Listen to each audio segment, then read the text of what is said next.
Ma mère a levé son verre de vin lors du déjeuner de Noël et a souri aux 14 convives avant de déclarer « L'une de mes filles est avocate, l'autre est une mendiante ».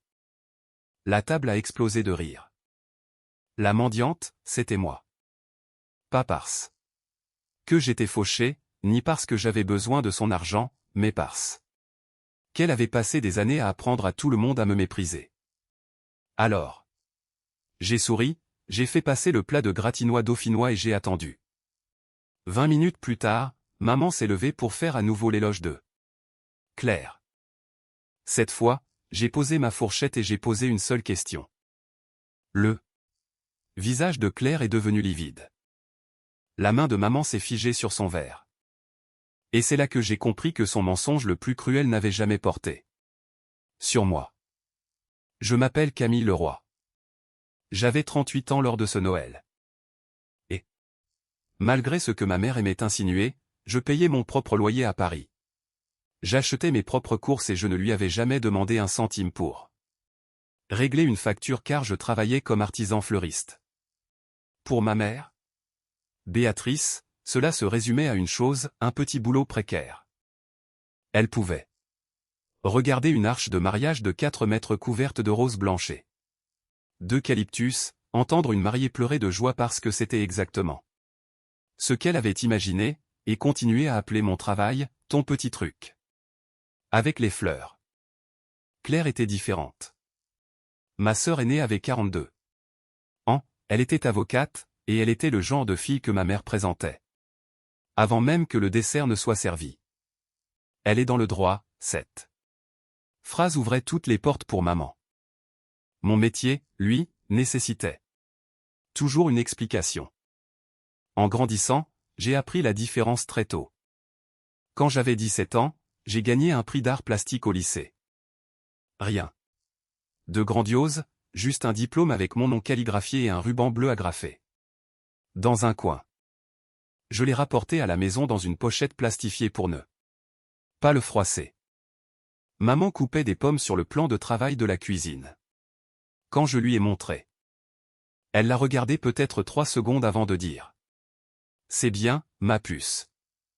Puis Claire a franchi la porte et a annoncé qu'elle avait été acceptée dans un stage d'été dans une grande école de commerce. Maman a lâché son couteau sur la planche et l'a serré dans ses bras. Mon diplôme est resté sur le comptoir, à côté des épluchures de pommes. Je me souviens l'avoir fixé pendant que Claire parlait. C'était probablement la première fois que j'apprenais à étouffer ma propre joie avant que quelqu'un d'autre ne le fasse. Pour moi. Ma grand-mère, Éléonore, était l'exception. Elle s'asseyait souvent à côté de moi pendant que je dessinais des fleurs sur la table de sa cuisine et me disait que créer quelque chose de beau n'était pas une vie gâchée. Les boucles d'oreilles en perles que je portais ce Noël-là lui avaient appartenu.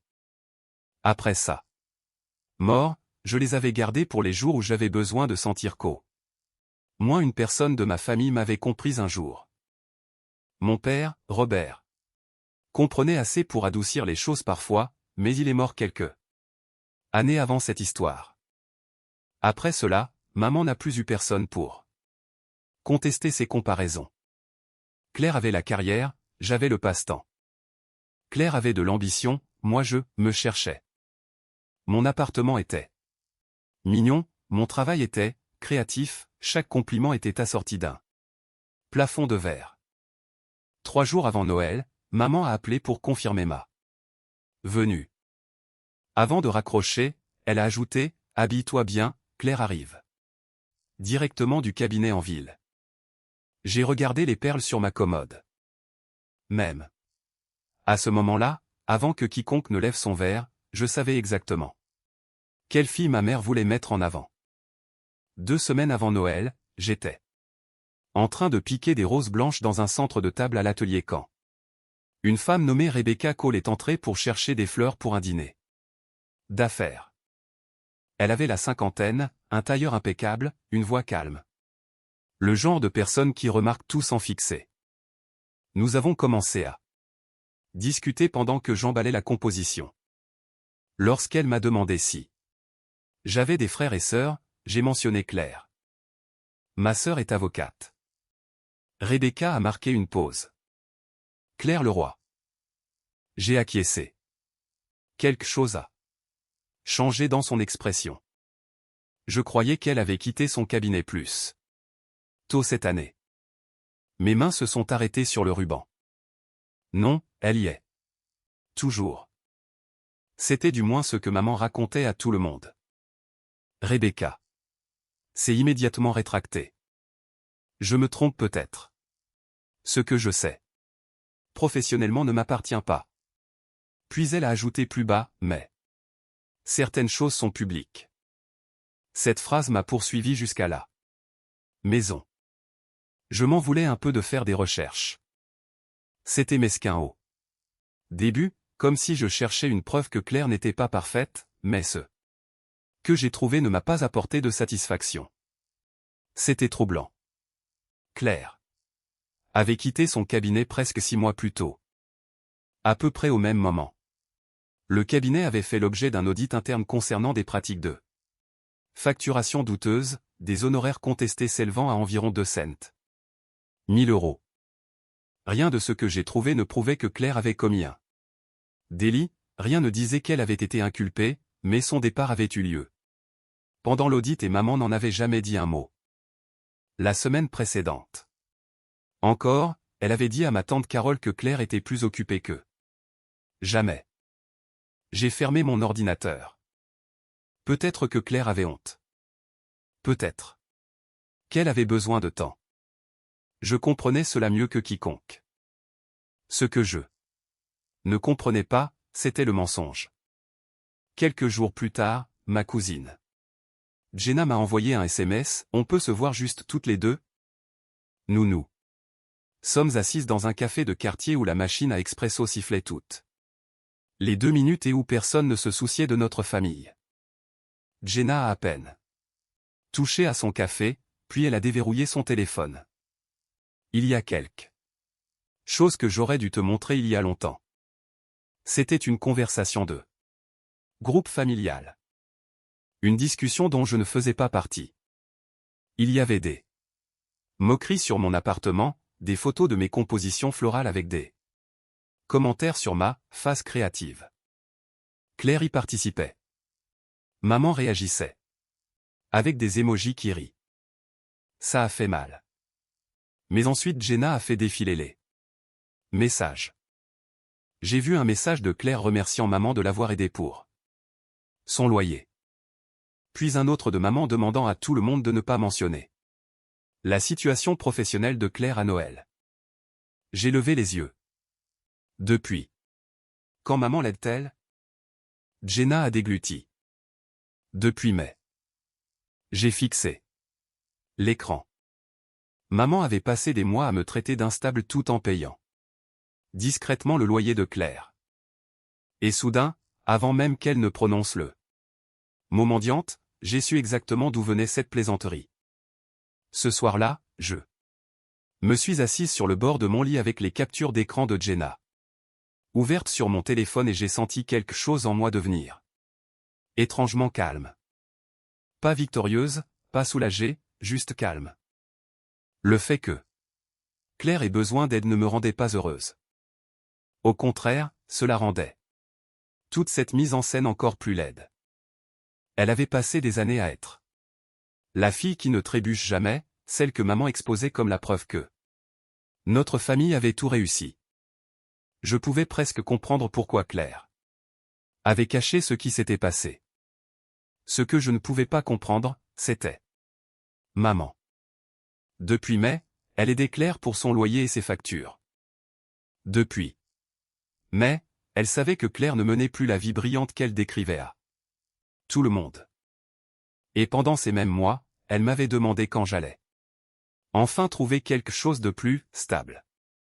Je suis allé dans ma cuisine et j'ai regardé autour de moi, une petite table, des chaises d'occasion, une pile de courriers non ouverts à côté d'un vase de lavande séchée. Rien d'impressionnant, mais chaque lampe, chaque assiette, chaque mètre carré était payé par moi. Pour la première fois, j'ai réalisé que je n'avais pas honte de mon appartement. J'avais honte d'avoir laissé ma mère m'apprendre à en avoir. Honte. J'ai imprimé uniquement les captures d'écran que Jenna m'avait autorisées à garder, puis j'ai établi une chronologie simple. Mai, Claire quitte le cabinet. De mai à novembre, maman aide à payer le loyer et les factures de Claire. Été, maman continue de dire aux proches que Claire s'épanouit. Novembre. Maman me dit que je devrais songer à devenir plus responsable. J'ai fixé ces 4 lignes pendant longtemps. J'aurais pu appeler les gens, j'aurais pu poster des choses, j'aurais pu essayer d'humilier Claire comme maman m'avait humilié. Mais cela aurait signifié accepter les règles de maman, une fille doit forcément être au-dessus de l'autre. J'en avais fini avec ce jeu-là. Mon plan était simple, je n'allais pas dénoncer Claire, je n'allais pas déclencher de dispute, mais si maman m'utilisait encore comme une chute de plaisanterie, j'arrêterais de protéger le mensonge qui rendait la blague possible. Le matin de Noël, maman a appelé avant 8 heures. Tu peux apporter quelque chose pour la table? Un truc. Enfin, des fleurs? Tu sais, pour que ce soit joli. J'ai failli rire. La carrière qu'elle traitait comme un passe-temps était soudain utile quand les invités arrivaient. J'ai tout de même confectionné le centre de table, rose blanche, eucalyptus, baie rouge foncé. À midi, mon atelier sentait la tige humide et la verdure fraîche. Avant de partir, j'ai glissé les perles de grand-mère Éléonore à mes oreilles, puis j'ai placé les feuilles imprimées dans mon sac. Je n'allais pas à ce déjeuner pour chercher la guerre. Mais pour la première fois de ma vie, je n'entrais pas dans cette maison sans défense. À 13h30, les invités étaient serrés autour de la table de maman. La maison sentait la dinde, la cannelle et les bougies au pain qu'elle allumait à chaque Noël. Que cela plaise ou non, ma composition trônait au milieu de la table. Ma tante Carole s'est penchée dessus et a souri. C'est magnifique, Camille. Avant que je puisse répondre, maman a lancé, elle a toujours été douée pour les petites choses créatives. Petite. Encore une fois. J'ai pris place et j'ai déplié ma serviette sur mes genoux. Claire était assise 3 chaises plus loin dans un pull en cachemire crème, l'air assez impeccable pour entrer dans un tribunal. Si l'on ne savait pas, on n'aurait jamais deviné qu'elle n'avait pas travaillé depuis des mois. Le déjeuner a commencé normalement. On entendait le bruit de fond de la télévision dans le salon, le raclement des fourchettes sur les assiettes, quelqu'un se plaignait des bouchons sur l'autoroute. Puis maman a tapoté sa cuillère contre son verre de vin. Tout le monde a levé les yeux. Elle a souri. J'ai tellement de raisons d'être reconnaissante, surtout pour mes filles. Mon estomac s'est noué. Elle s'est tournée vers Claire. L'une de mes filles est avocate. Claire a esquissé un petit sourire mal à l'aise. Puis maman m'a regardé directement. L'autre est une mendiante. Pendant une demi-seconde, personne n'a bougé. Puis, les rires ont éclaté autour de la table. Pas tout le monde, mais assez.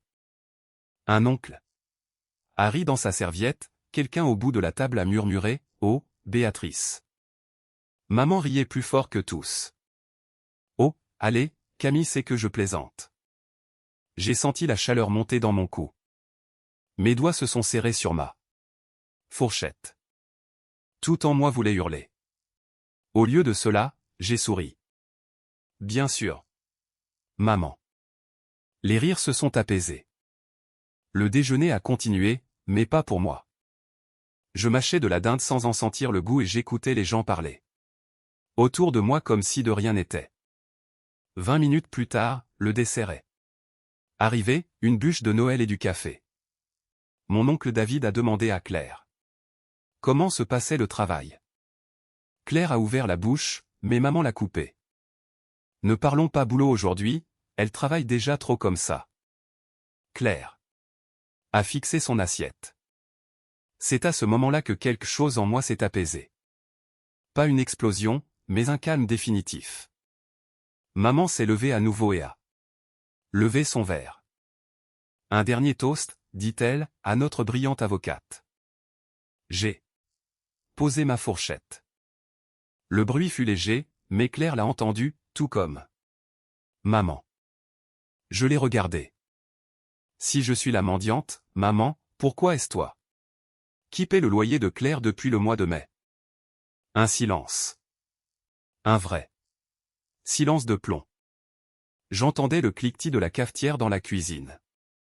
Le visage de Claire est devenu blanc comme un linge. Le verre de maman s'est arrêté. À mi-chemin de sa bouche. Tante Carole est passée de maman à moi du regard. Plus. Personne ne souriait. Maman a retrouvé ses esprits la première. Ce n'est pas le moment. Tu as choisi le moment quand tu m'as traité de mendiante. Claire a murmuré, Camille, ne fais pas ça. Je me suis tourné vers elle. Je n'ai pas honte que tu aies eu besoin d'aide, Claire. Je le pense vraiment. Puis j'ai regardé à nouveau maman. Ce dont j'ai honte, c'est que tu savais que Claire était en difficulté, tu l'as aidée en secret, et tu as quand même passé des mois à te servir de sa vie pour faire croire que la mienne ne valait rien. La bouche de maman s'est crispée. Tu es jalouse. Non. J'ai fouillé dans mon sac et j'ai posé 3 pages imprimées à côté de mon assiette. Rien de privé. Au-delà de ce que Jenna m'avait partagé avec permission. Juste l'essentiel. Tu savais que Claire avait quitté son cabinet. Tu savais que tu couvrais son loyer. Et ses factures. Et tu as quand même dit à tout le monde qu'elle réussissait. Tout en me traitant d'instable. La voix de maman est devenue tranchante. Comment oses-tu humilier ta sœur de la sorte? Tante Carole a pris la parole. Avant moi. Béatrice, arrête. Maman s'est tournée vers elle, mais Carole n'a pas détourné le regard. Ce n'est pas elle qui a créé cette situation. Ces mots ont frappé plus fort que tout ce que j'aurais pu dire. Je me suis levé. Mes genoux tremblaient, mais pas ma voix. Tu n'as pas à admirer ma vie. Tu n'as pas à comprendre mon métier. Mais plus jamais tu ne m'utiliseras pour faire rire la galerie. Maman a appelé mon nom alors que j'attrapais mon manteau. J'ai continué de marcher. Les boucles d'oreilles en perles étaient froides. Contre ma peau quand je suis sorti sur le perron. Et pour la première fois. Quitter cette maison ne me donnait pas l'impression de perdre ma famille, mais de quitter le rôle qu'ils avaient écrit pour moi. Mon téléphone a commencé à vibrer avant même que j'atteigne mon appartement. Il y a d'abord eu le groupe familial, puis des messages individuels, puis le silence de la part de ceux dont j'attendais le plus des nouvelles. Un cousin a écrit, tu aurais pu régler ça en privé. Un autre a dit, ta mère plaisantait. J'ai fixé ce message longtemps. Ce mot encore, plaisanter, comme si ajouter un rire à la cruauté. Effacer la cruauté. J'ai retourné mon téléphone et je me suis fait un thé. L'appartement était exactement comme je l'avais laissé le matin, la lavande séchée, les chaises d'occasion, une paire de sécateurs près de l'évier. Rien n'avait changé, et pourtant tout était différent. Le lendemain matin, tante Carole a appelé. Sa voix semblait plus petite que d'habitude. J'aurais dû dire quelque chose il y a des années. Je n'ai pas répondu tout de suite. Elle a continué, on savait tous que Béatrice vous comparait sans cesse. On se disait que c'était inoffensif parce que tu riais toujours. Je riais parce que personne d'autre ne l'arrêtait. Carole a gardé le silence, puis elle a dit. Je sais. Cela comptait plus qu'une excuse, pas parce que cela réparait quoi que ce soit, mais parce que quelqu'un nommait enfin ce qui s'était passé sans me demander de l'édulcorer. Claire ne m'a pas contacté pendant 4 jours. Quand elle l'a enfin fait, ce n'était qu'une phrase, tu aurais pu me protéger. Je l'ai lu 2 fois, puis j'ai répondu, j'ai passé des années à protéger tout le monde sauf moi-même. Je n'ai rien ajouté d'autre. Je ne lui ai pas dit qu'elle méritait ce qui lui arrivait, je n'ai pas reparlé du cabinet, je n'ai pas partagé sa situation professionnelle sur Internet. Quelles que soient les conséquences professionnelles auxquelles Claire devait faire face, elle lui appartenait, pas à moi. C'était la ligne que je refusais de franchir. Pour maman, c'était différent. Son premier message faisait presque une page. Elle disait que je l'avais humiliée, que j'avais gâché Noël, que j'avais mis Claire dans une position impossible. Puis est venue la phrase que j'avais entendue. Toute ma vie, j'essayais seulement de t'aider. J'ai enfin compris quelque chose, maman croyait que la comparaison était une motivation. Elle pensait que la honte me pousserait vers une vie dont elle pourrait se vanter. Et parce que j'avais supporté cela si longtemps, elle avait confondu mon silence avec une permission. J'ai répondu une seule fois, si tu veux avoir une relation avec moi, il y a 3 choses qui s'arrêtent dès maintenant. Pas de comparaison avec Claire. Pas de blague sur mon travail ou mon argent. Et tu ne discutes plus de ma vie avec la famille comme si j'étais un problème que tu dois gérer. Maman n'a pas répondu ce jour-là, ni le suivant. Ça a fait mal, mais ça ne m'a pas brisé. Quelques semaines plus tard, j'ai écrit un essai. Je n'ai pas utilisé de nom, je n'ai pas mentionné le cabinet de Claire. J'ai écrit sur le fait de grandir dans une maison où un enfant devient l'étalon de mesure et l'autre devient l'avertissement. Un petit groupe artistique local l'a partagé, puis ils m'ont invité à le lire lors d'une soirée. Il y avait peut-être 40 personnes dans la salle. Rien de prestigieux, des chaises pliantes, un micro. Bon marché, du café dans des gobelets en carton. Avant de monter sur scène, j'ai touché les perles de grand-mère Éléonore. Mes mains tremblaient. Puis j'ai commencé à lire et la salle est devenue silencieuse. Pas le silence de Noël, ce silence-là était de la stupeur. Celui-ci était de l'attention. Personne n'a ri. Personne ne m'a comparé à qui que ce soit. Ils ont juste écouté. Après, je suis rentré seul chez moi. J'ai ouvert mon petit appartement, j'ai enlevé mes chaussures et je me suis tenu dans la cuisine sous la lumière jaune et chaude. Pendant des années, j'avais pensé que la paix viendrait quand ma mère admettrait enfin que j'étais assez. Je m'étais trompé. La paix est venue quand j'ai cessé d'avoir besoin qu'elle en décide. Je n'ai pas gagné parce que Claire est tombée. J'ai gagné parce que j'ai arrêté de laisser ma mère transformer ma vie en une preuve que quelqu'un d'autre était meilleur.